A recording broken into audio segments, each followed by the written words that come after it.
세상의 모든 지식 언더스탠딩.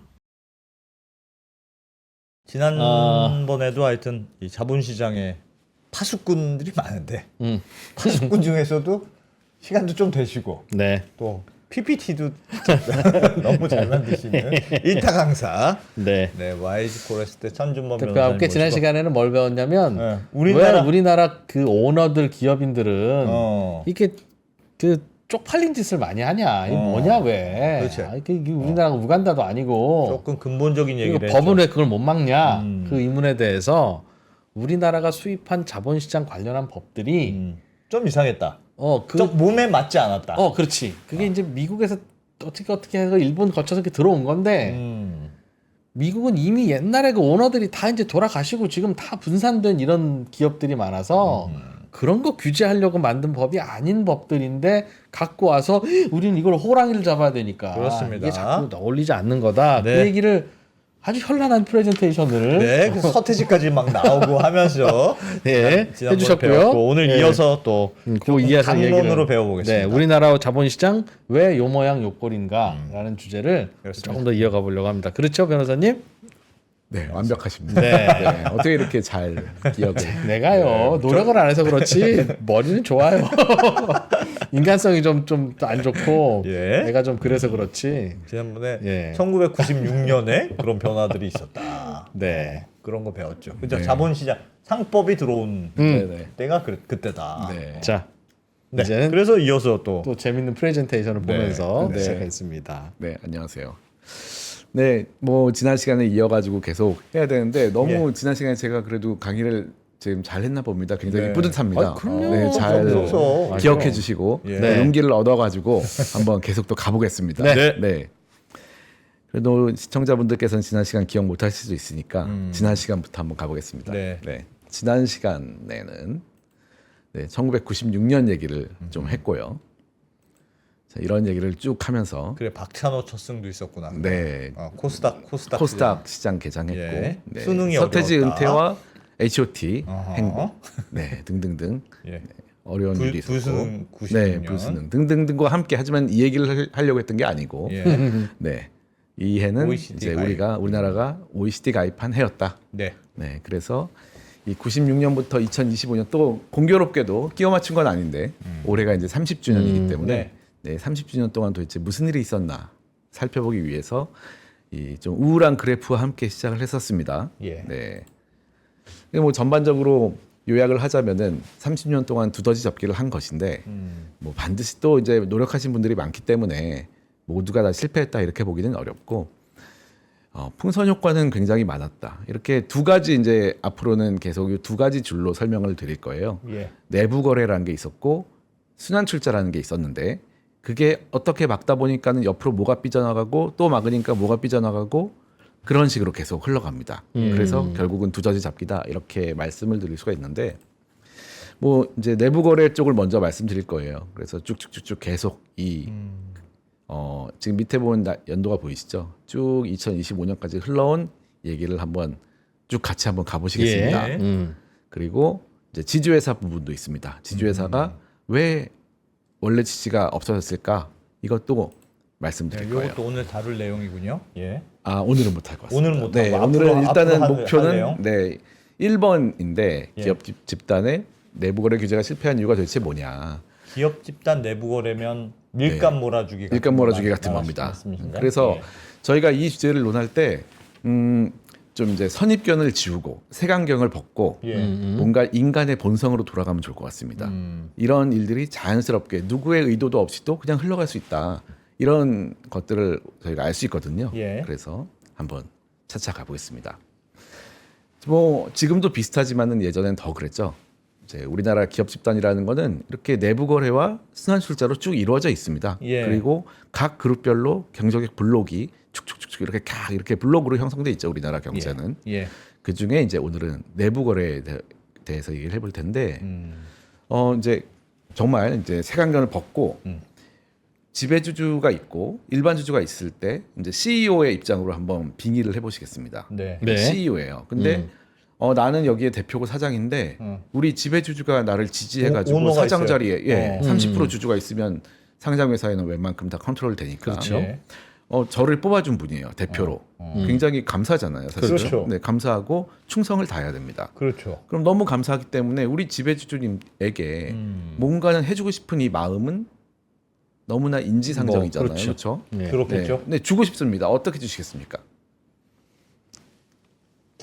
지배주주한테만 주는 뭐 한태가 됐건 어쨌든 지배주주가 만족을 해야 되니까. 그래야지 뭐 일단 연임도 회사 되고. 경영을 잘해서 수익성 높은 좋은 회사로 만들어 드리면 네네. 그건 지배주주가 지분만큼 기뻐하시겠죠. 지분만큼 기뻐하시죠. 예. 어떻게 뭐 기뻐하시나요? 현금이 들어가야 될 텐데 적어도 배당을 많이 배당? 해드리거나 주가를 올려드립니다. 주가를 올려드립니다. 네. 근데 지배주주는 주식을 팔기가 좀 어렵습니다. 그럼 주가를 안 올려드려야 돼요. 배당을 많이 배당을 많이 해드립니다. 하는 건 좋긴 좋은데 배당은 지배주주한테만 좋은 건 아니니까. 그리고 배당은 70%가 지금 다른 지분율을 돈을 하잖아. 보니까 30%하고 70%라고 돼 있는데 또 이 사실 30% 안에는 엄밀하게 뜯어보면은 또 개인 지분은 또 되게 낮아요. 개인은 뭐 5% 이러고 친인척 계열회사로 이루어진 경우 되게 많습니다. 그러면 이제 회장님한테 찾아가서 네. 혹시 저 자제분 그렇지. 주민등록 초본 하나만 띄워주시면 제가 일단 입사를 자제분 시키는 명의로 게 회사를 하나 만들어서 그 잘못하면 배임 횡령으로 걸릴 수가 있습니다. 회장님이 저를 이 자리에 앉히신 이유가 저의 인생을 바꿔주신 분인데 제가 배임 횡령이 걱정되면 이 자리에 있겠습니까, 회장님? 네. 예, 뭐 걱정 마시고 어떻게 해야 돼요? 네. 방법이 사실은 어떻게 많지는 해야 돼? 않습니다. 이 정식으로 들어야 되잖아요. 사실은 네. 그냥 돈을 갖다 드릴 수는 없고 합법적으로. 회사 돈을 갖다 드리면 바로 횡령이 되고 예. 그렇다고 뭐 증여세 나올 거고 네, 좀 문제가 많죠. 어떡하냐. 사실 요 밑에 있는 요 두 개를 빼고 원래는 누구든 회사에서 돈을 가져가는 방법은 급여 상여. 네. 급여를 준다. 네. 일을 하면은 급여 상여를 받고 예. 주주로서 자본을 투하한 사람은 배당을 받고 음. 두 가지밖에 없습니다, 사실. 더 이상의 방법은 별로 없어요. 근데 급여 상여는 뭐 지배주주가 실제로 일을 해야 되는 문제도 있지만 예. 한 뭐 50억, 100억씩 가져가기가 좀 어렵죠. 그렇죠? 실질적으로 급여 상여는 많이 가져가기가 어려울 뿐더러 예. 또 큰 문제가 하나 있습니다. 세금 문제가 있습니다. 아, 네, 그렇게 소득세, 가져가봤자. 소득세율이 너무 높기 때문에 예. 뭐 몇십억씩 받아봤자 그 절반은 세금으로 냈죠. 나갈 수밖에 없습니다. 또 배당도 역시 지금 배당 소득 분리과세가 안 되고 있기 때문에 네. 네, 종합소득세로 다 절반이 그러네. 나갑니다. 그리고 또 문제는 배당은 더 문제가 되죠. 예. 왜냐하면 지분율이 개인 지분율이 낮기 때문에 사실은 많은 창업자들이나 회사에 대한 애정이 많은 창업자들은 예. 이거 나의 회사라고 생각하는데 주주님들이 너무 많이 가져가면은 사실 마음이 편하지 않을 거예요. 그러니까 배당도 싫어해요. 예. 그래서 CEO가 그 지배주주에게 아무리 급상여를 밀어주고 또 배당을 밀어주려고 해도 지배주주는 이렇게 말씀하실 거예요. 어떻게요? 야, 세금만 많이 내고 실속이 없다. 네, 이렇게 말씀하실 겁니다. 네. 그러면 그렇겠죠. 이제 그러면 이제 우리 CEO는 쉽지가 않아요. 어떤 방법을 취해야 될까요? 여기서부터 바로 나오는 겁니다. 그래서 이제 기초 1, 2, 3단계 오늘 목표를 하고 있는데 다 네. 말씀드리는 그래서 이제 밀어주기라는 게 나오는 겁니다.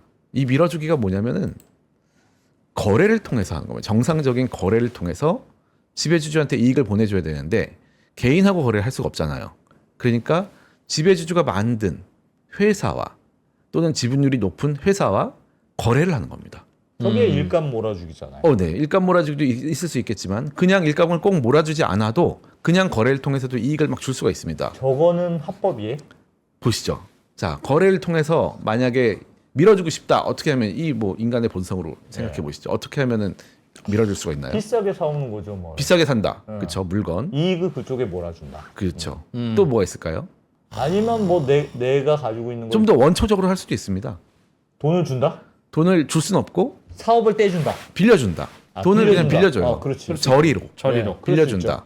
그게 뭐 파생이 많이 되겠죠. 여러 가지 방법이 있으니까. 아니면 투자한 후에 감자당한다. 그런 것도 있어요. 네, 돈을 주는 방법은 무궁무진합니다. 네. 돈을 줄 수도 있습니다. 그래서 첫 번째 제일 쉽게 생각하면은 그냥 돈을 빌려주는 겁니다. 네, 싸게 그냥 빌려준다. 네, 빌려줍니다. 막 그래서 이 오른쪽에 있는 것들은 케이스들을 그냥 제가 그냥 깨알 같은 글씨로 막 쓴 거예요.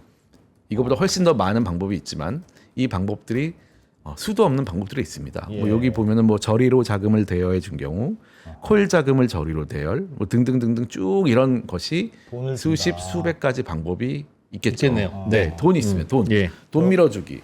돈만 많이 밀어줘도 사실 사업하기는 너무 좋잖아요. 그렇죠. 그래서 지배주주 회사가 네 이거를 확대해 주셨네요. 어. 네, 수많은 방법이 있습니다. 네, 점점점 이렇게 더 많습니다. 그럼 돈이 조금 더 원초적이고 그 다음에는 자산도 가능하죠. 이제 자산이면 돈 이외에 다른 것들이 좀 있을 수 있습니다. 뭐 부동산, 네, 부동산도 있을 수 있고, 건물, 동산, 건물, 네, 건물을 건물. 싼 값에 줄 수도 있고, 그럴 수 뭐 있고. 여러 가지 방법이 이 있겠죠. 자산에서의 핵심적인 방법은 좋은 방법이 있습니다. 눈에 보이지 않는 것일수록 좋아요, 사실. 왜냐하면 눈에 보여버리는 거는 가격이 눈에 보입니다. 네. 그래가지고 뭔가 비싸게 밀어주기가 쉽지가 않아요. 아. 하지만은 추상적인 것들은 가격이 잘 안 보이기 때문에 브랜드, 그런 거. 그렇죠. 어. 상표권 어. 그리고 무슨 기술 뭐 기술. 이런 거. 아니면 뭐 사장님 증권. 회장님 자제분한테 그림 하나 그리라고 한 후에 그림 비싸게 사줘. 그림 이거는 거의 한 200억입니다, 회장님. 그렇지. 물론 싸게- 최근에도 싸게 내, 해주십시오. 내 눈에는 200억이라. 그래도 조금만 싸게 주십시오. 어, 180억에 안 되겠습니까? 뭐 네. 이렇게. 그림 어. 역시 뭐 추상적인 그렇지. 예술적인 가치. 예. 음. 자산은 그래서 핵심적인 것은 눈에 잘 안 보이는 거일수록 좋다라는 거 옛날부터 있었고요. 또 인력도 있습니다.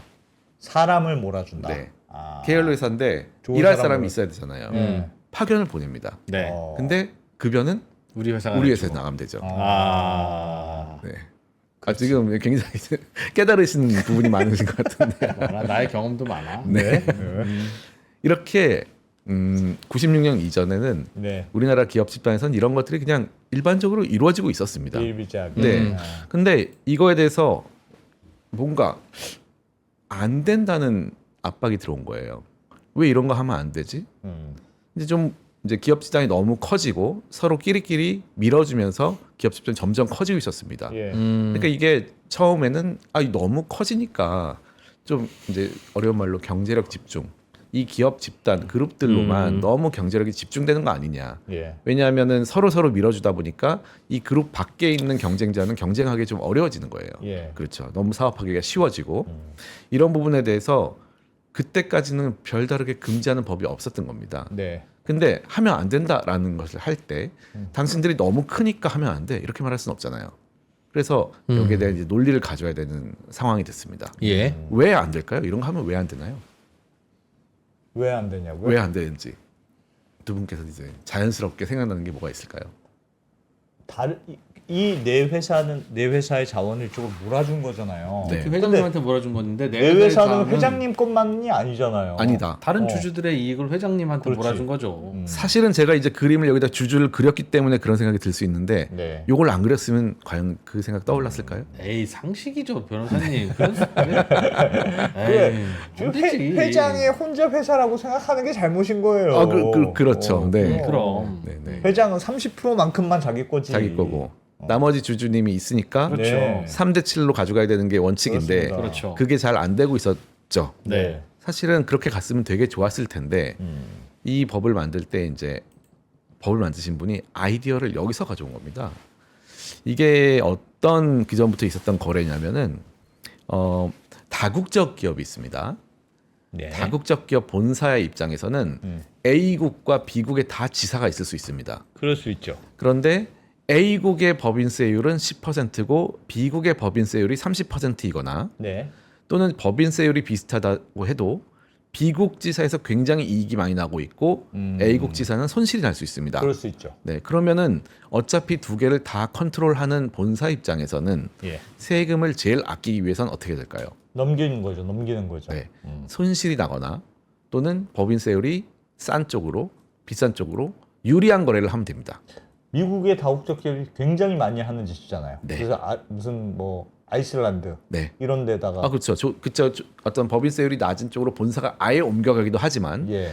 아예 다양한 국가의 지사가 있을 때 지사들 사이에서는 거래를 계속할 수 있습니다. 뭐 부품을 공급하든지 서비스를 주든지 그렇죠. 여러 가지 거래를 하면서 그 조세를 본사 입장에서 최소화하는 조세 정책을 가져갈 수가 있습니다. 그렇죠. 거래 정책을. 예. 그게 바로 이제 비국의 정부 입장에서는 막아야 되는 일이 되잖아요. 예. 그래서 미국 정부 입장에서는 우리 비국에서 이익이 많이 났으면은 우리나라에서 법인세를 다 내야 되는데 왜 절로 다 빠져나가냐. 예. 그래서 그거를 막는 것이 이제 이전 가격 세제라는 이제 어떤 세법의 분야가 있고 이게 굉장히 또 뭐 로펌들에서는 캐시카우인 분야입니다. 왜냐하면 이 가격이 어렵거든요.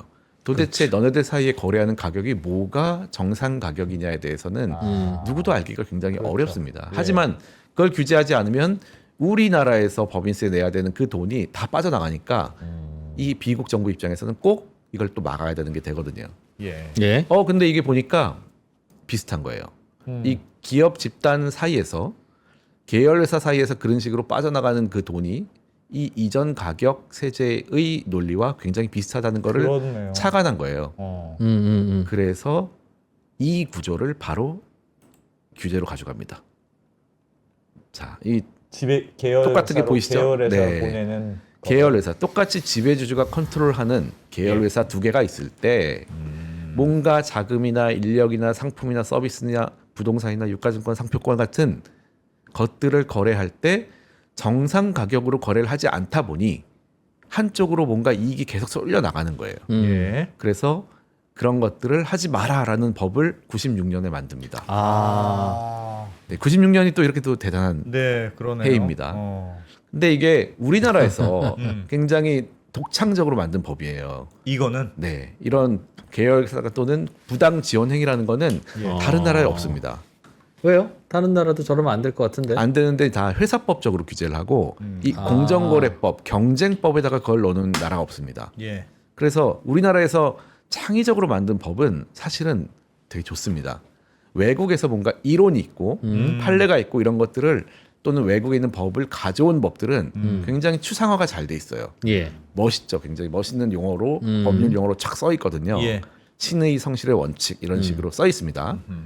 근데 우리나라에서 만든 법은 읽어보시면 구체적이네. 부당하게 특수관계 또는 다른 회사에 대해서 가지금, 대여금, 인력, 부동산, 유가증권, 무채재산권 등을 제공합니다. 그러니까 그 당시에 그냥 이거 문제네 했던 것들이 다 나열했구나. 그대로 예. 나열이 돼 있습니다. 예. 예. 그래서 굉장히 보기가 쉽습니다. 이해는 쉬우나. 이 당시에 이런 것들이 있었구나. 이게 문제였구나. 네, 알 수가 있고 그 다음에 현저히 유리한 조건이라는 이제 용어를 만든 거예요. 뭔가 정상 가격이 아니고 비싸게 사주거나 예. 싸게 팔거나 지원하거나 밀어주거나 이자를 싸게 주거나 등등 이런 것들을 현저히 유리한 조건이다라고 해서 지원하지 마라라고 법을 만들었습니다. 이게 예. 바로 1996년에 나온 부당 지원 행위고 이게 이제 나중에 나오겠지만 일감 몰아주기의 이제 아버지예요. 예. 네, 원래 있었던 규제입니다. 근데 여기서 우리 CEO 입장에서는 이런 게 이제 못하게 된 거예요. 예. 아, 나 주고 싶은데 회장님을 왜냐하면 위해서. 회장님과의 충성 관계는 어. 사라지지 않았잖아요. 그렇죠. 그대로인데 법이 탁 막습니다. 그럼 어떻게 해야 돼요? 근데 네. 저 법은 네, 부당하게, 네, 현저히라고 네, 돼 있으니까 되어 있으니까 네, 부당하지만 않으면 되는 거야? 그리고 현저하지만 않으면 되는 거 아닙니까? 네. 그렇게 피해 갑니다 보통 다. 자, 네. 그러면 이렇게 볼 때 이 이제 현저히 유리한 조건이라는 것이 새로운 법이 생겼잖아요, 그렇죠? 예. 이런 방식의 규제는 이제 어떤 문제가 있었을까요? 이렇게 법이 만들어졌어요. 그러면 문제라는 것은 결국 CEO가 피해가 나갈 방법이 어디 있었을까를 보면 되잖아요. 그러니까 저거 법을 만들 때 현저히 유리한 왜 저 조건이라는 게 현저히라고 하는 걸 넣어서 너무 추상적인데요? 현저한지 안 현저한지를 싸우잖아요. 왜 지들이 칼자루를 주려고 그래요? 공정이요. 네. 네네. 법 만들 때 원래 법 기술자들이 네. 자기 유리하자고 저렇게 만드는 거예요, 원래. 너무 추상적이어가지고 뭔가 귀에 걸면 귀걸이, 코에 걸면 코걸이 이런 느낌이 있다는 말씀인가요? 그렇죠. 현저히라고 넣는 네. 바람에 네네. 야 이만하면 현저하지는 않지. 네. 또는 야 이만하면 현저하지. 라는 판단을 자의적으로 할 수 있게 만들어놨잖아요. 그렇죠. 그거는 봐주고 싶으면 얼마든지 봐줄 수 있고 네. 안 봐주고 싶으면 얼마든지 안 봐줄 수 있는 자의성을 한다는 거라서 저건 사실 법도 아니고 네. 그냥 내가 사또가 되겠다는 얘기잖아요, 저게. 그래도 그거에 좀 느낌은 있지 않나요? 현저히라고 했을 때의 느낌은 어느 정도 정가가 100일 때 어느 정도까지 되면 현저히 비싼 걸로 느껴지시나요? 아, 그거는 이제 사람마다 다른데 아니 근데 대충은 한 20%? 20%는 문제는 비싸. 원래 정상 가격이 얼마인지를 추정해야 네. 현저히 하여튼 더 잘해줬다 안 해줬다 그렇죠. 나오니까 현저한 게 얼마인지도 일단 일단은 모호하지만 네네. 그럼 정상 가격이 원래 얼마를 주는 일단 게 그러면 정상 가격이었어? 가격은 좀 어려운 문제니까 현저히부터. 현저히에 이제 사람마다 생각이 정의가 다른데 느낌상 몇 프로 이상 비싸면 현저히 비싼 거냐 이게 이제 되게 중요하잖아요. 한 30% 우리의 그냥 그 30%. 그래 10% 정도는 그럼. 안행상 할 수 야, 있을 것 같아. 우리 저 백화점에서 요즘 현저한 세일을 해라고 할 때 얼마인데 10%해 그러면 야 이 자식아 이런 얘기 나오잖아요. 10%는 그냥 관행상 사회 해줄 수 있을 것 같고. 통념상 현저하려면 플러스 마이너스 10%까지 괜찮다. 30%. 그럼. 근데 이게 공정위도 아까 그런 원님 재판이라는 비판이 있을 수 있기 때문에 예. 내부적인 지침을 다 갖고 있습니다. 아. 근데 이제 정상 가격에서 기본적으로 규제를 하는 거는 7%보다 내려가 있는 거는 안 본다라는 내부 지침은 있었습니다. 아, 내부적으로? 네네, 7%. 그 이상을 일단 본다는 거죠. 굉장히 엄격하게 보네요. 엄격하죠. 예. 근데 이 밑에 보면은 현저히 밑에 상당이라는 말이 하나 붙어 있잖아요. 예. 이제 왜 붙어 있을까요, 이거는? 상당히하고 현저히는 다른 말입니까? 네. 그 저거는 법에는 없는데 변호사님이 쓰신 거 아닌가? 아닙니다. 이 상당이란 현저히라고 말이 하니까 아까 그럼 현저히 유리한 조건을 으로 거래하지 말라고 했더니 CEO가 어떻게 한다고 하셨어요? 현저하지는 않은 조건으로 거래하면 되죠. 거래했거든요. 그렇게. 네, 네. 처음에 이자율을 뭐 정상 이자율이 이자율 좀 쉬우니까 시중 이자율이 뭐 3%인데 2%로 싸게 빌려주고 있다 하니까 네. 아, 현저한지 아닌지 좀 애매해요. 그러니까 2.5로 올린 거예요. 예. 약간만 싸게. 그러니까 이게 현저한지 아닌지가 더 애매해지는 상황이잖아요. 예. 어쨌든 싸긴 싼데. 네. 아. 근데 규제를 못 하니까 규제를 하려고 나중에 법문이 바뀝니다. 상당히로? 상당히 유리한 조건으로. 상당히는 현저히보다는 살짝 낮은 느낌이니까. 낮은 느낌인가요? 저는 잘 모르겠는데. 현저한 거는요, 사실은 네. 굉장히 현저해야 되거든요. 그래서 아니 그런데 그거 규제를 굳이 하고 싶으면 네. 어차피 내부적으로 정해놨던 7%라고 하는 걸 더 네. 낮추면 되고 그렇죠. 봐주고 싶으면 높이면 되고. 근데 이제 법이 있어야지 내부 지침은 아무래도 법적 효과는 없으니까 어쨌든 네, 원칙은 법문 자체를 만들어야 나중에 또 되니까. 바꿀 이유가 생겨가지고 이제 상당이라고 바뀌기도 했습니다. 뭐 아무튼 알겠습니다. 네. 상당히는 어제 요 현저히하고 이제 문구가 이 현저히 비슷한 유리한 것 같긴 조건, 한데. 상당히 유리한 조건이 앞으로 20년 이상을 싸우는 원인이 된다는 원인이 거죠. 돼요. 아, 좀 법이 좀 지금 들어도 이렇게 의견이 분분한데. 그러니까 저 법을 왜 저렇게 만들었을까요? 왜냐하면 이제 아까 그 이전 가격 세제에서 정상 가격이라는 걸 먼저 잡고 예. 그거보다 비싸고 싼 거에 의해 가지고 세금을 탈루했는지 안 탈루했는지를 결정했거든요. 예. 예. 근데 그거의 아이디어를 가져오다 보니까 여기도 똑같이 정상 가격을 잡고 그 다음에 비싸고 싼 거를 보는 그런 논리로 거래 중심으로 접근을 한 겁니다. 근데 그거는 획일적으로 할 수는 없으니 네. 어쨌든 조금 추상적으로 일단 해놓고 해놓고. 그때 우리가 판단한다. 그렇죠. 워낙 오케이? 거래가 많기 오케이. 때문에. 아, 그래서 이 알겠어요. 문제가 아까 뭐 잘 말씀을 해주셨는데 예. 일단 현실적 문제점은 이 현저히 유리, 상당히 유리라는 게 정상 가격이 있으면 그거보다 뭔가 비싼 정도를 가지고 판단을 하려고 했던 거예요. 네. 그렇죠. 근데 이제 첫 번째로는 아까 너무 음. 안 대표님 잘 말씀해 주신 것처럼 정상 정상 가격이 가격이 모르겠어. 있나. 정상 가격이라는 건 기본적으로 이 한 점이나 선으로 될 수는 없는 거고 실제로 쌀 같은 것도 정상 가격이 없잖아요. 너무 품종이 많다 그럼요. 보니까. 그렇죠, 그렇죠. 예를 들면 브랜드 이런 거 정상 가격이 어디 있어요? 심지어는 똑같은 주식이 거래되는 주식 시장에서도 예. 뭐가 정상 가격인지는 매일매일 달라지고 그렇습니다. 매 시간 달라질 수밖에 없습니다. 네. 이 정상 가격을 선택하는 것 자체가 굉장한 문제가 되고요.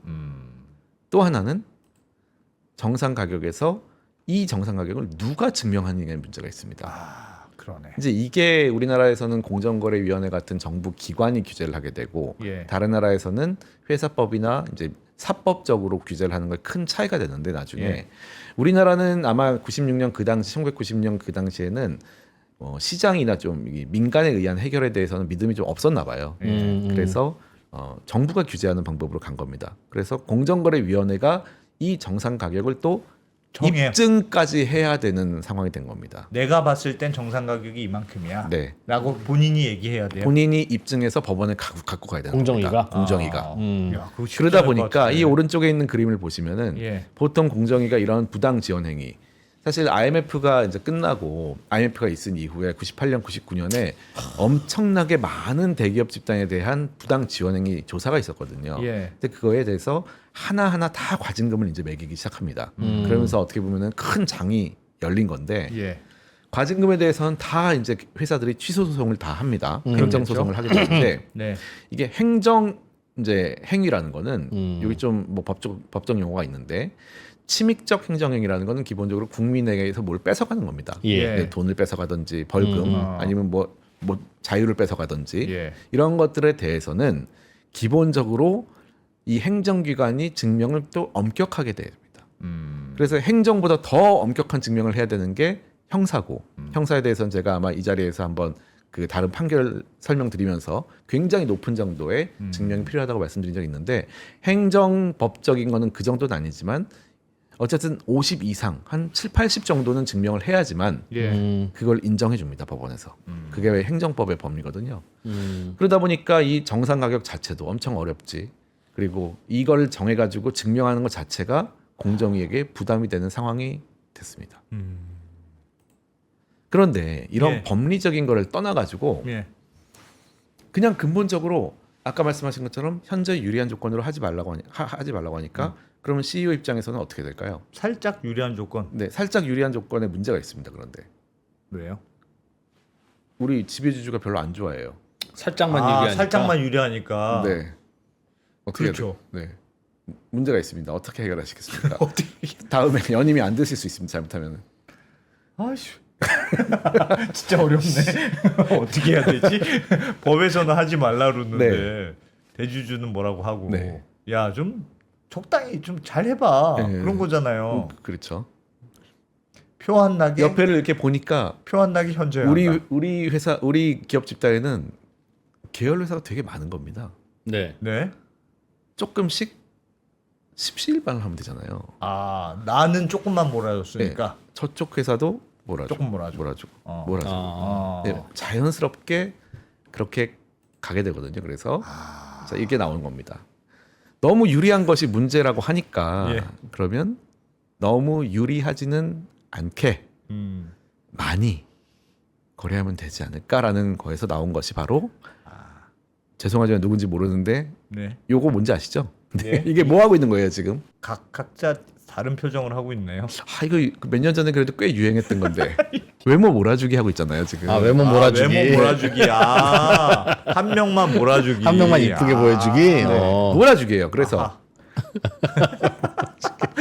그래서 진짜 어렵다. 나온 것이 바로 일감 몰아주기인 겁니다. 자, 이게 뭐좀 길게 왔지만은 내부 거래를 부당 지원 행위 하지 말라고 이제 금지를 했어요. 예. 그러니까 바로 옆에서 튀어나온 게 이제 일감 몰아주기라는. 근데 일감 몰아주기가 내부 거래잖아요. 그렇죠. 예. 하지만 예전에는 그렇게 한 회사에다가 몰아준 형태로는 하지 않았던 겁니다. 그냥 계열 회사끼리 막 거래를 하고 있었던 거예요. 근데 그게 금지되니까 예. 이제는 왜냐하면 하나씩만 해도 충분했거든요. 왜냐하면 한 번 할 때마다 현저히 유리하게 지원을 하고 있었기 때문에. 현재 유리하게 돈을 준다든가 네, 뭘 뭐 밀어주는 것이 예. 한 회사로만도 충분히 밀어주고 있었던 겁니다. 그런데 그런데 이제 그걸 못하게 하니까 한 회사에서 나가는 이익이 굉장히 적어지죠? 작아졌어요. 예. 그러니까 여러 회사가 같이 할 수밖에 없었던 거죠. 예. 그게 바로 충성을 하는 방법이 된 겁니다. 그 대신 공도 여러 계열사 사장들끼리 나눠 가져야 되잖아요. 그렇죠. 그까지는 어쩔 수 없다. 어쩔 수 없지만 어쨌든 몰아주기가 됩니다. 하지만 그래도 제가 이거 다 얘기해서 어레인지한 겁니다. 위기인데 위기 진짜. 네, 위기인데 위기를 극복을 한 겁니다. 이렇게. 예. 네. 그래서 일감 몰아주기가 나왔습니다. 자, 그래서 이제 부당지원 금지 이후에는 우리 CEO님이 현저히 유리한 조건으로 거래하지 말 것이라고 하니까 바로 현저히 유리하지 않게 그렇다면은 많이 거래하자. 이렇게 나온 것이 바로 이 방법입니다. 계열회사 하나로는 안 돼. 안 됩니다. 예. 이렇게 수많은 계열회사가 조금씩 하나의 예. 계열회사에 일감 몰아주기를 하게 되는데 이제 몰아주는 것이 그냥 막 할 수는 또 없습니다. 왜냐하면 일감이 있어야 될 거 아니에요. 예. 그러면 계열회사가 다 같이 어떤 계열회사에 일감을 몰아줘야 되는데 어떤 문제 있을까요? 계열회사가 전부 다 다른 일을 하고 있는 다른 사업을 하고 있습니다. 그러면 이 계열회사는 몰아줌을 당하는 이 계열에서는 어떤 업종이어야 될까요? 매우 보편적인 업종이어야 되죠. 보편적인 광고 무슨 네. 시스템 만들고 네네. 아니 그런 뭐 거, 사무용 그런 거. 가구 뭐 네, 아니면 그런 걸 뭐 해야지. 그렇지. 어느 그렇죠. 어느 계열에서나 다 받을 수 있게. 복사기 납품 네, 납품. 아니면 뭐 그런 거. 급식 뭐 네. 이런 거. 모든 회사에 다 있는 것들로 예. 뭐 자연스럽게 두 분도 생각이 흘러가듯이 네. 그 옛날에도 그렇게 흘러갔던 것 같습니다. 제일 좋기로는 컨설팅 이런 거 받으면 되지. 값이 어디 있어 그게. 감동적인 컨설팅이라서 내가 줬다는데. 네. 자, 그래서 이 일감 몰아주기 하는 방법을 이제 알려드리겠습니다. 떼어낸다. 네. 그 여러 회사에 지금 공통적으로 하고 있는 업무가 있을 거예요. 아하, 예. 아하. 네, 그래서 스텝 1은 여러 회사에서 떼어낼 업무를 찾아야 됩니다. 아, 뭘 하시겠습니까? 자, 이제 일감 몰아주기 지금 지배주주님께서 예. 눈에 불을 켜고 있어요. 지금 과연 네. 이 부당 지원 행위라는 새로 생긴 법을 극복을 할 수 있을지 뭘 찾으시겠습니까? 뭐 떼어낼 업무를 네, 각 회사에 찾죠. 공통적으로 공통 업무를 찾는다. 네, 공통 업무 음. 공통적으로 있는 것이 있습니다. 네. 뭐 많잖아요, 당연히 되게. 많겠죠. 많죠. 당연히. 네, 뭐가 있을까요? 뭐 많죠. 뭐 이제 SI라고 불리우는 예. 전산. 모든 전산, 회사에 있는 그 당시에 90년대이긴 하지만 그때도 다 전산 이제 네. 이메일로 일을 하고 있었기 때문에 전산실이 있습니다. 그리고 MRO라는 거는 총무팀이에요. 네. 네, 뭐 유지, 보수 이런 거 종이컵, 네, 종이컵, 뭐 복사기 등등등, 등등등. 네, 그런 것들. 그리고 아마도 뭐 클라우드 같은 것도 가능하겠죠. 예. 네. 그것도 뭐 가능하죠. 광고 같은 것도 예, 가능하고 음. 찾은 다음에 이제 그걸 이 회사로 떼어낸 만들어. 업무를 한 회사로 모읍니다. 그 다음에 이때 중요한 게 있습니다. 그냥 모으기만 하면 될까요? 명분이 있어야지. 명분이 있어야 됩니다.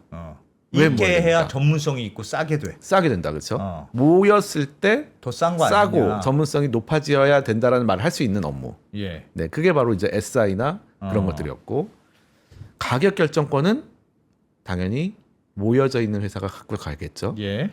그런데 중요한 거는 이 회사의 주식회사이기 때문에 주주는 누구여야 될까요? 그거에 대해서 보겠습니다. 대주주죠. 첫 번째는 만약에 어. 계열 회사가 다 출자해가지고 자회사로 만들 수도 있습니다. 예. 그렇게 할 수 있죠. 그렇게 할 수 있죠. 네. 왜냐하면 자기 회사에서 띄어낸 업무기 때문에 음. 그렇게 할 수도 있어요. 그냥 목적에 부합하지 않죠. 그런데 두 번째로는 이제 지배주주 개인 회사를 할 수가 있습니다. 이게 두 개가 있습니다. 뭐 지금 너무 답을 이제 알고 가시는 것 같지만 그 당시에 이제 이런 고민이 있었을 수 있어요. 저걸 저거 왜 고민하면 고민하면 진짜 안 되지. 그 고민한 CEO는 바로 잘렸을 것 같아요. 자, 그러면 이게 왜 그런지에 대해서 뭐 저희가 지금 뒤에 와가지고 얘기하는 거지만은 자, 왜 이게 정답인지 보면은 왼쪽에 계열 회사들이 각각 출자해가지고 하는 그 업무는 이 모여 있는 회사에 이익이 남은 다음에 거래처로 간 후에 예. 다시 이 모여 있는 이익이 돌아갈 때에는 다시 각 계열 회사로 돌아가게 되고 예. 그 다음에 계열 회사는 지배주주 지분율이 30%밖에 안 되기 때문에 각 일반 주주에게 넘어가고 9%만 지배주주한테 가는 구조이고요. 예. 100% 자회사인 경우에만 이익이 100% 돌아가게 됩니다. 네, 뭐 이거는 너무 당연해서 예. 네. 네, 1번은 하면 안 되는 거죠. 그래서 모든 회사가 지배주주들의 개인 회사로 이런 것들을 만드는 시기가 있었습니다. 예. 네. 근데 이 만들 때 또 하나의 팁이 있어요. 통행세 거래라는 게 있습니다. 네. 일감 몰아주기를 하려면 이걸 반드시 알고 있어야 되거든요. 왜냐하면 이 계열 회사에서 띄어낸 업무를 모아가지고 바로 그 회사에서 다 하려면 굉장히 오래 걸립니다. 네. 왜냐하면 새로 뭘 짜야 되고 사람도 뽑아야 되고 여러 가지가 있는데 그렇지. 업무만 띄어내고 그냥 바로 할 수 있는 일들이 있어요. 그것들이 뭘까요? 바로 외주 주면 되지. 외주를 위주로 하는 그런 업무였던 겁니다. 음. 원래도 계열 회사들이 일을 하고 있을 때에도 외주로 하고 있었던 일은 계약만 그 회사로 바꾸면 끝나는 겁니다. 그래서 그런 일들이 뭐 광고, 건설, 물류, 그러네요. SI, 예. MRO 이렇게 우리나라에서 외주, 이제 하청이라고 하죠. 외주가 굉장히 쉽고 또 일상화되어 있는 산업들이 있었습니다. 예. 그런 것들이 주로 이렇게 떼어져 나오고 개인 회사로 모이게 됩니다. 저건 뭐 지배주주한테 가는 게 아니고 지배주주의 아들들한테 많이 갔죠. 저렇게. 두 가지가 다 있었습니다. 네, 본인한테 가는 경우도 있고 이제 승계로 그 다음에는 아 이게 좋으니까 승계를 해보자 이렇게 해서 승계 비클로 많이 쓰이기 시작했죠. 예. 그래서 이렇게 되는데 이걸 이제 좀 뜯어보면은 원래 계열 회사가 발주를 하고 제공하던 그런 업무였을 겁니다. 아마도. 예. 근데 이게 중간에 이런 중간에 있는 회사한테 띄워주고 이 명목은 효율성. 이거 이렇게 하는 건 훨씬 더 그러네. 모아서 하는 게 효율적이니까. 그리고 보안에 우리 그룹 내에 어떤 업무를 할 때 보안이 중요한데 계속 개별적으로 하니까 보안이 지켜지지 않는다. 하나로 모아야 된다. 그리고 빠르게 서비스를 해야 될 때에는 그룹 내에 이렇게 모여져 있는 게 중요하다라고 해가지고 한 거예요. 사실은 예, 이론적으로는. 그런데 사실 현실은 그렇지는 않았습니다. 지배주 이 회사에 외주를 하는데 사실은 다시 외주를 줘요? 예, 보면 다시 이렇게 직접 제공되는 거예요. 사실은 대부분. 계약서만 중간에 네, 받기. 이론적으로는 이 회사가 받아가지고 음. 다시 이 회사의 어떤 그 제공하는 가공을 거지만. 통해 가지고 가야 되는 게 맞는데 사실은 현실은- 대부분의 외주가 그냥 다시 직접 제공은 그 계열 회사로 갔고 중간에 예를 들면- 돈만 챙기는 거네요, 그냥만. 뭐 어느 정도 관리는 당연히 했죠. 관리를 네. 했는데 실질적으로는 뭐 SI 같은 경우는 외주 업체들이 그 회사에 다 파견이 가 있습니다 원래. 그래서 파견된 그 직원들은 그대로 있는 상태에서 네. 소속만 맡기는 현상이 많이 벌어졌죠. 그래서 뭔가 이렇게 효율성, 보안성, 긴급성도 지켜지지 않는 상태에서 예. 이런 회사들이 야. 많이 만들어졌습니다. 예. 이제 대표적으로 케이스가 뭐 대법원 판결까지 나온 이제 글로비스 케이스가 있는데요. 이제 물류 사업이죠. 물류 사업이 가운데로 모여 있었던 것이 이제 글로비스입니다. 네. 근데 이 회사가 원래는 이제 글로비스라는 회사는 아니었고 2001년에 이 자본금 50억으로 이제 지배주주 두 분의 개인 회사로 설립이 됩니다. 정몽구 정의선. 네. 아버지와 아들의 회사로 이제 설립이 됐는데 네. 이게 그 해 매출액이 2천억 원이 나왔어요. 2천만 원이 아닙니다. 2천 처음에 만들자마자 만들자마자 그 해 당해 매출액입니다. 처음에 아버지랑 같이 했을까? 아들만 혼자 했어. 혼자 했어도 되는데 잘 모르겠습니다. 좀 약간 아빠도 돈이 좀 필요했나 보지. 저때 그 아버지 같이 끼워놨던 임원 분명히 잘랐을 거야. 넌 지금 정신이 있니 없니 지금? 왜 일을 두 번 하게 만드니? 그래서 이게 매출액이 되고 또 이제 네. 이 당연히 현저히 유리하지 않은 조건으로 계열 회사들이 많이 거래하는데 예.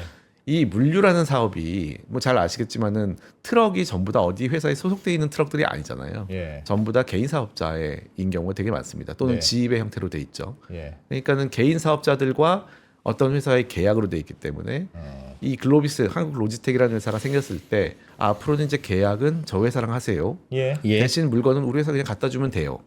라고 할 수 있는 겁니다. 그렇죠. 네, 돈 뭐 그런 넣고- 식으로 많이 하고요. 그래서 그 해에 바로 2천억 원이라는 자본금 50억짜리 어마어마하다. 회사가 2천억 원 매출을 올릴 수 있게 됐죠.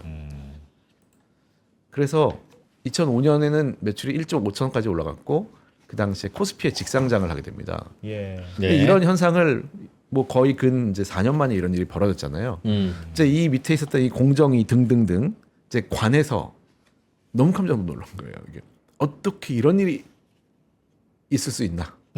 저 때는 저런 법이 없었어요? 일감 몰아주지 그러니까 마라. 우리는 부당 지원 행위라는 것을 분명히 금지를 했는데 네. 뭔가 이런 일이 막 벌어지고 있는 거예요. 어. 그러니까 너무 깜짝 놀랐죠. 그때부터 이제 규제를 막 시작을 한 겁니다. 현저히 그런 것만 단속하면 될 줄 알았더니 네. 저거는 현저하지 않았어요? 글로비스한테. 이제 그 얘기가 이제 어떻게 보면 시작인데요. 예.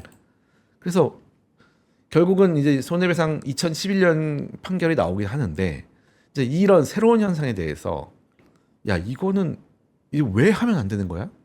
이게 현저하게 유리한 조건이야? 현저하지 지금 보니까 현저히 유리하지 않은 조건으로 예. CEO들이 많이 거래하는 거죠. 많이 거래를 하기 시작한 거예요. 예. 조금씩만 남겨주면 되니까. 네, 그러니까 현저하지는 않은 것 같은 예. 거래 조건으로 뭔가 여기에 쫙 몰리고 있는데 뭔가 문제는 있는 것 같고 네. 그럼 이거는 왜 하면 안 되나에 대한 논의가 엄청 그렇겠네요. 일어났습니다. 그 당시에 이제 2005년에 상장하고 2006년, 7년 이렇게 공정위가 계속 조사를 하고 근데 논리가 좀 이상한 겁니다. 이걸 왜 하면 안 되나? 그러면 이런 거는 왜 하면 안 된다고 했을까요? 아, 참 애매하다. 어렵습니다. 그래서 왜 하면 안 되냐고요? 네. 뭔가 안 되면 안 될 것 같긴 도덕적으로 한데 보면 말은 안 되는데 굳이 왜 하면 안 저 되냐? 회사 입장에서는 글로비스 아니라 다른 회사를 써도 별로 안 아껴져요. 그게 그겁니다. 네. 그래서 하나 회사를 하는 게 편리해요. 네. 라고 할 명분은 충분히 될 것 같은데요. 그러니까요. 어. 근데 뭔가 안 되는 것 같기도 하고 그래. 이런 거 하지 말라는 사회적인 압박도 올라오고 막 이러고 있단 말이에요. 제대로 하려면 계열사들끼리 모여서 그 물류회사를 출자를 해서 만들었어야 되는데 그렇죠. 그거나 아유 그냥 뭐 별 차이 없을 수 있으니까 그렇죠. 회장 개인 회사 입장에서 보면 한 푼 두 푼 모아도 몇 천억이던데 워낙 많은 거니까. 그러니까 이게 딱 부러지지가 않습니다. 예. 그러니까 여기서 오늘 좀 얘기해야 될 이제 핵심적인 게 있는데 뭐 한번 다시 좀 단순화 시켜볼게요. CEO가 지배주주인 개인회사 거래를 통해 가지고 뭔가 이익을 계속 주고 있었단 말이에요. 그럼 이때 중요한 게 무엇일까? 조금 더 단순해 가지고 우리가 이제 치킨 회사를 갖고 있다고 해보겠습니다. 예. 개인회사 지배주주의 개인회사와 식용유 거래를 하고 있어요. 예. 네. 그러면은 이 식용유 거래를 할 때 좋은 점도 있을 겁니다. 좋은 점은 뭐고 나쁜 점 뭘까요? 아니 좋은 점은 뭐 믿을 만한 파트너다. 네. 얘는 나한테 사기는 안 칠 거야. 그러니까요. 지배주주니까. 예. 네. 그렇고 나쁜 점 뭘까요? 싸게를 못 한다. 싸게. 남들한테 가면 더 싸게 사올 수 있을 텐데 네. 더 싸게는 안 될 수. 뭔가 이제 지배주주 회사니까 예. 그 가격 그렇지. 협상을 후려치지 못할 거다. 후려치지 못한다. 왜 예. 그런가요? 그게 되게 그러냐면- 중요합니다. 왜 그러냐고요? 네. 그렇지. 너 지금 장난해? 장난해라는 건 뭔가요? 네. 지배주주가 CEO의 영향력을 갖고 있다는 겁니다. 그렇죠. 아, 그렇죠. 네, 그게 그렇죠. 지금 핵심적인데 예. 관점을 좀 바꿔볼게요. 좀 이제 더 쉽게 말할 수 있습니다. 이거를 예전에 이제 어떤 분이 저한테 질문을 했을 때 굉장히 난감했던 저희 기억이 있어서 가져왔는데 다시 바꿨습니다. 더 쉽게 이제 지배주주가 아니고 이제 CEO가 아니고 아예 모르는 우리 사람이야. 회사의 어. 구매팀장이 그런 일을 한다고 생각해 볼게요. 예. 구매팀장이 이제 식용유를 계속 사와야 되는데 언제부턴가 자기 회사에서 공급을 받고 있는 거예요. 예. 이것도 좋은 점과 나쁜 점이 있을까요?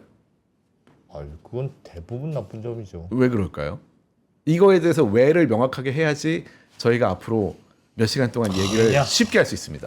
근데 저거를 되게 어려운 게 네. 어디서 식용유를 사와도 식용유 마진을 거래 회사한테 줘야 되잖아요. 똑같이 한다고 그러니까요. 하면 그죠? 네. 근데 우리한테 회사한테 본전이나 미치고 팔 식용유 회사는 없는데 네. 어차피 줘야 할 마진 딱 그만큼만 우리 팀장님이 회사 차려서 먹었어 네. 라고 하면 뭐 크게 좋을 것도 없지만 크게 나쁠 것도 없죠. 그렇죠. 그렇죠. 그럴 수 있죠. 그렇긴 하죠. 네. 그럼 나쁜 점을 굳이 생각해 보면 어떤 나쁜 점이 있을까요? 기회가 박탈됐다. 뭔가 네. 더 좋은 거래 가능성을 차단됐다. 가능성. 그래.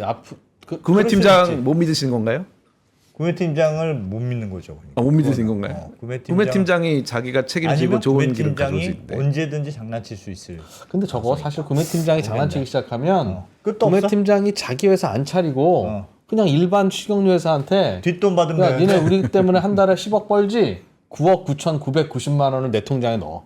뭐 그렇게도 많이 이루어지고 니네도 있습니다. 어차피 10만 원은 남잖아. 니네 그럼 다른 애들한테 준다? 라고 하면 야 10만 원이라도 남기자. 이제 그렇게 하면 이게 바로 리베이트가 되고 바로 배임 횡령이 되니까. 네. 그건 배임 횡령이 네, 배임 횡령이 되겠죠. 바로 되죠. 예. 그런데 이렇게 개인 회사를 차려가지고 가져오는 거는 어떤 문제가 있나요? 이것도 배임 횡령에 아, 해당될까요? 그러하면 네, 근데 배임 어쩔 횡령에 해당된다. 배임 횡령에 해당될 수도 있죠. 그런데 어. 가격을 계속 잘 맞춘다고 했어요. 똑같이 맞춘다. 네, 기존의 거래하고 가격을 똑같이 맞춘다고 한 겁니다. 그래. 현저히 유리하지 않게 시가 제가 열심히 시장 조사를 해가지고 열심히 시가에 딱 맞는 것으로 양질의 식용유를 공급하겠습니다라고 위법이 했습니다. 아닌 것 같습니다. 아니다. 네.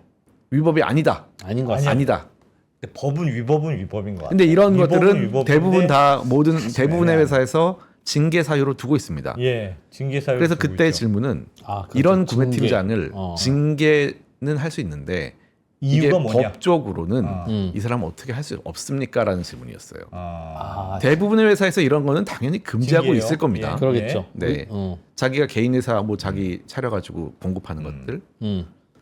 근데 왜일까? 왜? 왜가 중요합니다. 너무 제가 오늘 고통을 드리는 것 같긴 한데 다른 데서 다 여쭤보고 있습니다. 왜? 이 상황은 도대체 왜 안 되는 거야? 예.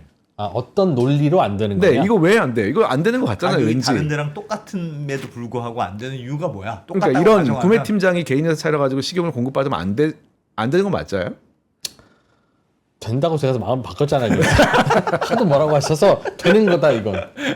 된다. 네, 된다. 근데 대부분 다 안 된다고 하거든요. 느낌상은 안 되는데 사실은 된다. 그러니까 이게 관점의 차이거든요. 거래 조건의 이제 문제라고 보면은 사실은 끝도 없습니다. 답이 없어요. 그렇죠. 네, 이게 식용유가 어떤 품질의 어떤 종류의 식용유가 그때 다른 수많은 뭐 닭을 튀길 때든지 여러 가지의 종류가 우리가 식용유라고 했으니까 굉장히 단순하긴 한데 또 수많은 구매를 할 때에는 어떤 용도로 어떻게 쓰고 그 가격은 얼마이며 이런 것들을 다 알 수가 없잖아요. 그러니까 저거는 말 그대로 정상 가격이 뭔지를 네. 따지기 시작하면 끝이 없다는 끝이 거죠. 없습니다. 거래는 너무 다양하기 때문에. 네. 그런데 이렇게 바꿔볼까요? 예. 어떻게요? 구매 이해 충돌의 문제라고 볼 수가 있습니다. 거래 조건의 문제가 아니고 이해 충돌의 문제라고 보면은 구매 팀장은 자기가 개인 회사의 소유주로서 여기서도 서 있는 거고 그렇죠. 치킨 코리아라는 회사에 그렇죠. 여기도 서 있는 거예요. 그러니까 이거는 결국은 지배주로 바뀌면은 CEO가 서 있긴 하지만은 예. 쌍방 대리하고 똑같은 겁니다. 근데 저희 같은 변호사들은 쌍방 대리를 못 하거든요. 예. 왜냐하면 피고도 대리하고 원고도 대리하고 하면은 그렇죠. 사실은 근데 제가 선사할 수 있잖아요. 저는 피고한테도 진짜 최선을 다하고 원고한테도 진짜 최선을 다할 겁니다. 믿으세요. 할 수 있거든요. 믿으십니까? 안 믿습니다. 왜 안 믿나요?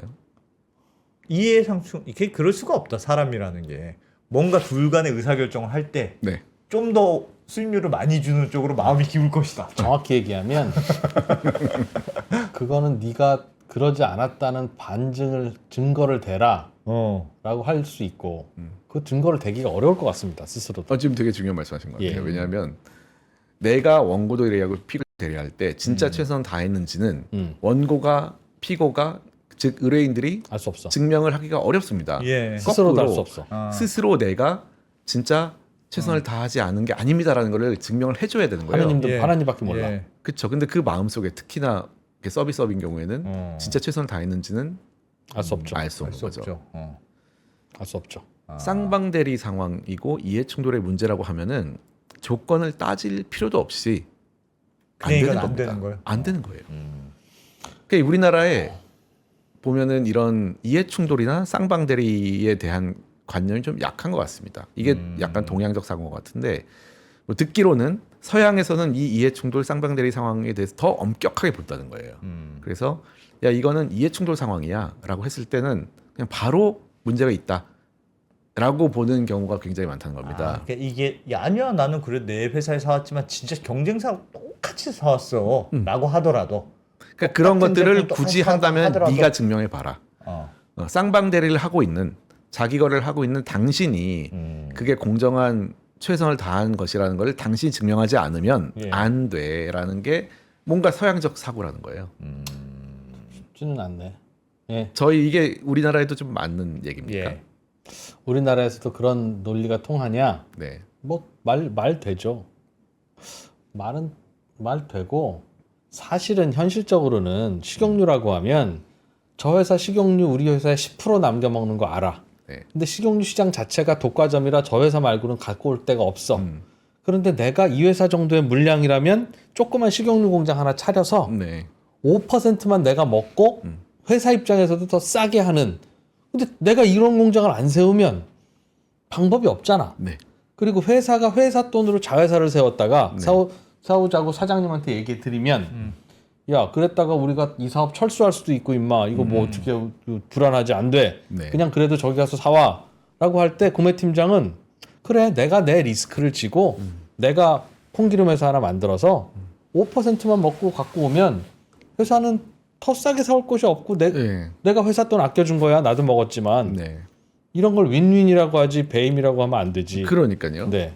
그러니까 이게 되게 중요한 거예요. 그걸 어떻게 믿어? 근데 그럼 당신이 콩기름 가격을 가서 조사해 봐. 아니면 그걸 어떻게 믿어? 상황이 그래서 그런 거야 내가. 애사심의 발로지. 그러니까 이게 지금 되게 단순한 하나의 회사만 두고 하는 얘기이지만은 예. 이 논리가 우리나라의 뭐 기업 집단 내부 거래 전체 문제 그리고 기업 집단 내에서의 그 과징금 문제 이런 것들이 다 똑같아요 사실은. 예. 그렇죠. 네, 합병을 하는 문제, 합병 비율이 어떻게 되느냐 이 문제가 다 이해상충. 똑같습니다. 이해 충돌.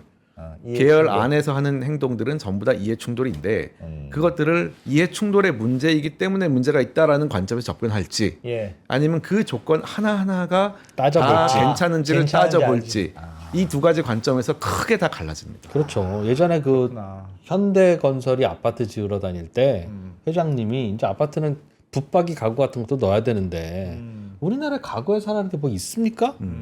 그러니까 가구 회사가 없는 거예요. 그래서 정주영 회장님이 야 이놈아 그냥 가구 회사 하나 만들어. 그 리바트 가구 다 납품해. 그렇게 된 거잖아요. 그러니까요. 그런 일이 있을 수 있는데 그러면 이거는 이해 충돌이기 때문에 엄격하게 해야 됩니다라고 말할 수 있었을까? 그리고 또 과거에는 그럴지라도 지금은 혹시 말할 수 있는 것인가? 이게 사실 좀 이 기업 집단으로 된 우리나라의 상장회사 그 거버넌스의 되게 큰 애매하다. 생각의 애매해. 관점의 차이입니다. 애매해. 네. 어렵죠. 그래서 너무 저는 처음에 말씀드렸지만 이걸 얘기를 할 때 우리가 너무 어떤 사람을 미워하지 말자. 그리고 색안경을 끼지 말자라고 그럼. 했던 것이 무조건 잘못했다라고 접근을 하면은 뭐가 잘못된지 잘 안 보이거든요. 근데 이렇게 이해 충돌의 문제 하에 있었던 문제들을 전부 다 거래 조건의 문제로 접근을 했을 때 과연 어떤 문제가 생겼는가? 거기다가 하나가 더 있죠. 예. 이런 경우에 사실 예전에는 이 관점이 거의 없었어요.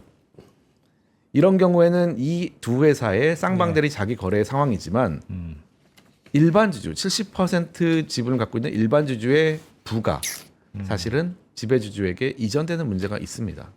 왜냐하면은 이 거래에서 일어나는 많은 마진들이 이쪽으로 갈 가능성이 높기 때문에 여기서 유리하게 거래가 이루어진다면 그만큼은 이 회사에서 이 회사로 가는 것과 동시에 하지만 지배주주는 이쪽에도 지분이 있기 때문에 예. 손해를 보지 않습니다. 하지만 일반 주주는 손해를 보는 그런 문제가 또 있습니다. 가능성은 있으니까. 네. 가능성 있죠. 그러니까 이거는 거래 조건을 따지면 끝이 없다. 그런 걸로 따지면 끝이 없고 네. 이해 충돌의 문제로 따지면 무조건 의심한 거꾸로 되는 거죠. 이해 충돌이기 때문에 뭔가 입증 책임이 반대로 됐든지 아니면은 더 엄격하게 봐야 된다든지 그런 개념이 들어올 수 있는데 예. 최소한 이 법이 생길 때 그 90년대 그리고 2000년대까지는 예. 그런 개념 자체가 한국에 잘 이해 없었나 충돌이 봐요. 없었고 그러니까 정상 가격보하고 현저하게 좋으냐 안 좋으냐 네. 그걸로만 자꾸 따지는 왜냐하면 거군요. 공적인 부분에서 이해 충돌 방지법이라고 생긴 것도 얼마 안 됐어요. 우리나라는. 그럼 지금도 법이 이렇게 돼 있어요? 그거를 이제 계속 말씀드릴 겁니다. 네. 자, 그래서 지금 이 내부 거래에 대해서 예. 부당지원 금지 그리고 세법에도 똑같은 게 있어요. 사실 부당행위 계산 부인이라고 해가지고 논리가 똑같습니다. 그래서 정상 가격이 아닌 가격으로 거래를 할 때 법인세 또 탈루의 효과가 있기 때문에 그 부분에 대해서 그 거래하지 않은 걸로 보는 부분이 있어요. 이렇게 했더니 뭔가 옆으로 딱 삐져나간 이 글로비스라는 회사가 생겨서 뭔가 일감 몰아주기가 쫙 유행이 예. 일파만파로 번져 나갑니다. 그 예. 당시에 여러 이런 회사들이 생겼어요. 그래서 이제 이런 거 하면 왜 안 되지라는 논의가 이때부터 엄청 강하게 일어났습니다.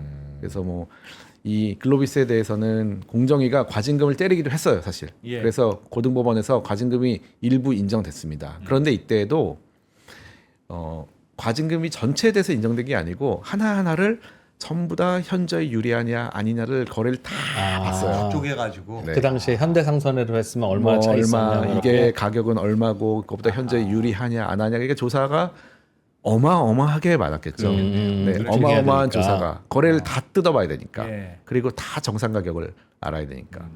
그런데 이 판결이 예. 대법원에 올라갔는데 대법원에서 상고심에 있는 상황에서 현대차 이제 글로비스 쪽에서 현대차 쪽에서 취하를 해서 대법원 판결이 안 나왔습니다. 안 나온 상태에서 손해배상 판결만 있었습니다. 826억이었는데 그 당시에 사실 처음에 청구한 금액은 1조가 넘었어요. 이제 시민단체 쪽에서. 예. 근데 그 주주대표 소송의 형태였고 1조 이상의 청구가 됐는데 그 중에 826억 원만 인정이 됐죠. 그래서 그것만 내고 땡친 네. 거네요. 사실은 뭐 그걸 현금으로 내진 않았고 지분으로 내긴 했습니다.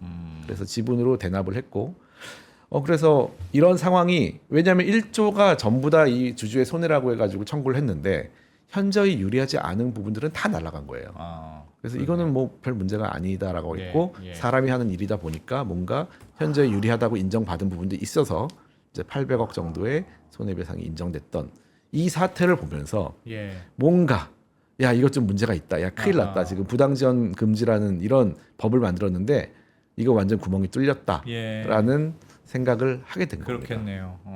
자, 그래서 이제 네.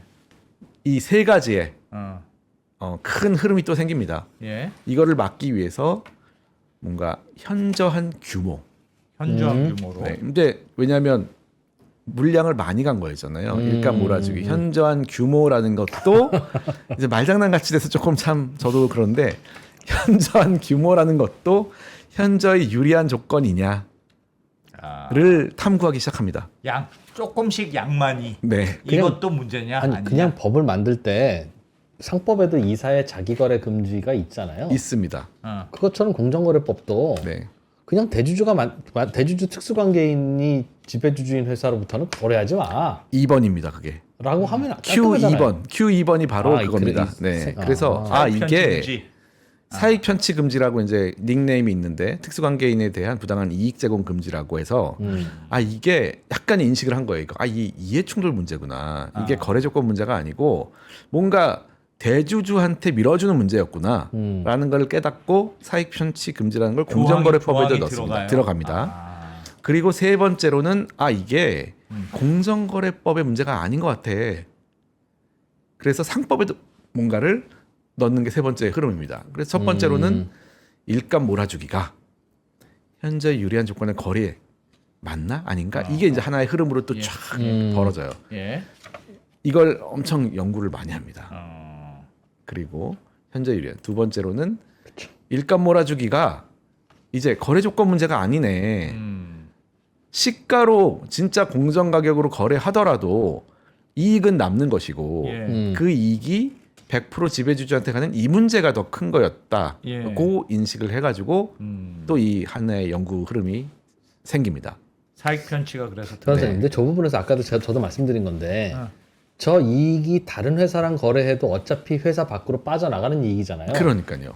그러니까 물론 대주주가 입증을 해야 되겠으나 이렇게 일감을 몰아줌으로써 오히려 회사에 유출되는 현금을 줄였다든가 네. 회사에 더 유리한 조건이었다는 것을 입증을 하면 네. 허용을 해줘야 되는 거는 아닙니까? 그렇죠. 되게 중요한 그 입증을 누가 하느냐의 문제가 사실은 현실에서는 가장 중요한데 예. 왜냐하면 너무 거래가 많고 아까 말했듯이 정상 가격이라는 거를 입증하기도 굉장히 어렵고 예. 있지도 않고 잘. 그래서 입증을 네가 해라 하는 순간 반대편이 이기는 경우가 많습니다. 그래서 예를 들면 글로비스 같은 경우엔 네. 자동차 운반선이라는 것 자체가 우리나라에 잘 없습니다. 네. 그리고 다른 회사에다 그거 주문하면 그게 후순위가 되고 자꾸 말도 안 듣고 전화도 안 받고 막 1588로 돌리고 난리 납니다. 그럼 어차피 여기에 돈 줘야 되는 게 이만큼이지 않습니까? 이거를 그렇다고 현대상선 보고 이걸 만들라고 할 수도 없고 그래서 우리가 만들었습니다.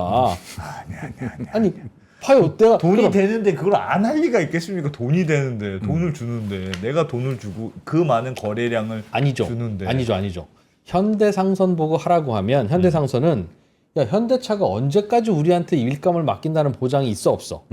중국 회사로 갈 수도 있잖아. 그러니까 우리는 그 업 못 한다고 말씀드려라고 하는 게 합리적인 수 있고, 네. 야 이거 뭐 우리가 안 돼. 그리고 우리가 계약서 써줄게. 10년 동안 20년 동안 한다고.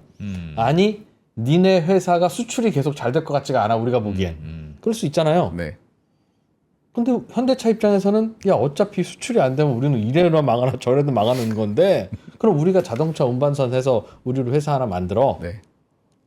라고 할 수도 있지 않을까요? 그렇죠. 그러면 이제 원피고 쌍방대리도 믿을 수 있는 겁니다. 최선을 다한다고 했으니까. 그러니까 저를 최선을 믿고. 다하는 걸 믿을 수 있느냐. 그러니까 저도 천준범 대표 변호사님이라면 내가 좀 소송 좀 맡아주십시오 했는데 내가 저쪽 이미 변호사인데라고 해도 아니 능력 있는 분은 천 변호사님밖에 없는데 좀 맡아주십시오. 감사합니다. 할 수 있을 것 같아요. 아, 그건 네. 내가 결정할 문제지. 네. 그거를 넌 왜 천준범 변호사님을 선임했냐고 그럴 수는 없을 것 같은데요. 그러네. 예. 네. 그러니까 그죠? 그 문제하고 쓰자면. 똑같습니다. 결국은. 네, 예. 그래서 그렇죠.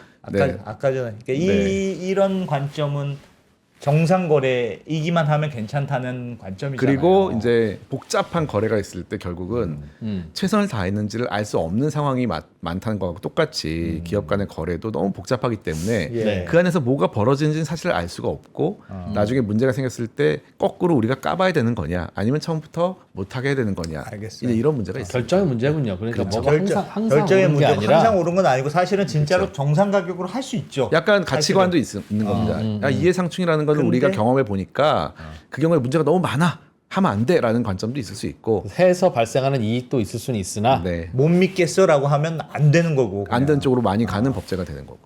그리고 이제 공정위가 관여할 문제가 또 아니라는 쪽으로 상법으로 들어간 이 세 개의 흐름이 이제 다음에 계속되게 To be continue. 아니 그러면 지금은 네. 지금은 말씀하셨듯이 정상 가격을 산정하고 현저하게 좋냐 안 좋냐만 따지는 게 아니고 네. 말씀하셨던 대로 야 그래 대주주 거랑 거래하면 안 되지라든가 그런 법은 이제 그런 게 들어가 있어요 현재. 약간의 현재는 스포이긴 하지만은 그런 게 좀 해결은 됐어요. 해결이 이제 잘 안 되고 있습니다. 여전히 여전히 그런 조항이 들어갔다면서요. 그런 조항이 조금씩 들어가게 했는데 예. 그 조항이 굉장히 복잡하게 들어가는 바람에 잘 안 된 그 스토리가 또 다음에 말씀드릴 수 있을 것 같습니다. 궁극적으로는요 이게 아하. 뭐 막을 수는 있겠으나 음. 예를 들면 지지난 정부 때인가요 이제 벌써 그 모범적인 기업이라고 청와대에도 불려갔던 오뚜기 제가 저게 뭐 모범적이냐고 목놓아 외쳤던 오뚜기의 라면 건면을 공급하는 회사가 그게 오뚜기 회장님 아들 회사예요. 그게 뭐 칭찬받 하여튼 그렇게 갔어요. 이제 그러면 하지 말라고 하겠죠. 그렇게 하지 말라고. 네. 왜 니네 도련님 그렇게 해? 라고 하면 알겠어요. 오뚜기 회장과 삼양 회장과 농심 회장이 만납니다. 자, 각자 아들들 있지? 그리고 서로 사주자. 그래. 오뚜기 라면은 농심 아들한테서 사오고 농심 라면은 삼양 아들한테서 사오고 삼양 라면은 아까 뭐였죠? 오뚜기 아들한테서 사오도록 하자.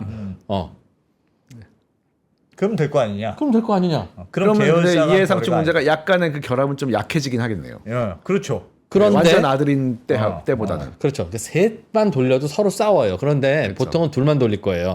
삼양하고 오뚜기하고 둘만 돌리면서 오뚜기가 까다롭게 나오잖아? 그럼 조용히 부른다고 그러지. 야, 그럼 우리도 그럼 삼양도 그럼 니 도련님한테 안 준다? 라고 하면 도련님이 부르겠죠. 야, 왜 쟤한테 까다롭게 해서 지금 내 돈을 못 벌게 하는 거냐? 당연히. 그러다 보면 이걸 어떻게 잡습니까, 이걸? 어렵죠. 두 쿠션을 뭐라고 하면 세 쿠션 돌리고 세 쿠션 뭐라고 하면 네 쿠션 돌리면 네. 되는 거라서 어렵지. 그러니까 이거는 억울하면 그냥 오너 되라. 그리고 원래 그래서 제가 주식보다 부동산이다 얘기하는 거 아닙니까? 그런 자, 거 우리 어떻게 들어가는지 일단 다음에 또 한번 말씀을 나누시고 보면 좋을 것 같습니다. 그래서 주식 투자는 대리인 비용 때문에 못 해요.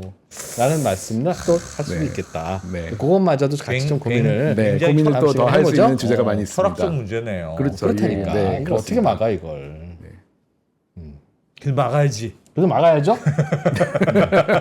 물론 이게 굉장히 복잡한 게 있네. 생각보다 그렇죠. 그래서 복잡하네요. 법을 처음에 단추를 이제 거래 조건이라는 단추를 끼웠기 때문에 처음에 그렇게 시작하니까 이게 이제 이거를 어떻게든 고치기 위한 20-30년 동안의 발버둥이 있었던 거거든요. 그러니까 처음에 그냥 처음에 이해상충은 만약에- 안 돼. 그냥 그렇죠. 했으면 그냥 심플했는데 처음에 뭔가 이것은 이해상충 문제이니까 당신들이 증명을 하시오라고 갔으면은 아마 굉장히 심플해졌을 수 있는 문제입니다. 그냥 변호사가 쌍방들이 그냥 안 돼. 네, 하듯이 그거랑 똑같이 당신들 계열에서는 어차피 똑같이 같은 한 명한테 지배를 받고 있으니까 예. 쌍방들하고 똑같아. 물론 네. 그 자기 거래라는 법도 있긴 한데 그것이 또 이사회의 3분의 2 이상이라는 게 너무 쉽기 때문에 또 그런 발생하는 문제도 있습니다. 알겠습니다. 왜 이렇게 어렵냐? 왜 법을 이렇게 만들어가지고 이게. 근데 법으로 막을 수 있는 것 같지도 않고. 야 고민할 게 많네요. 복잡한 일이네. 알겠습니다. 자 다음 시간에 또 다음 궁금한 시간 또 게 이어서 쌓여 있는데 네, 배워보겠습니다. 네 천준모 천 변호사님, 변호사님. 제가 보기엔 이 파워포인트 이거요. 네. 제가 보기에는 반으로 줄여도 어허 열심히 해오셔야 되고 왜? 알겠습니다. 요거 만드는 재미로 여기 나오는데 요거 보는 재미인데 요걸 하지 말라고 하면 안 되지. 그렇지. 열심히 만들어 보겠습니다. 고맙습니다. 잘 와이즈 들었습니다. 포레스트의 천준범 대표님 네, 감사합니다. 고맙습니다. 감사합니다.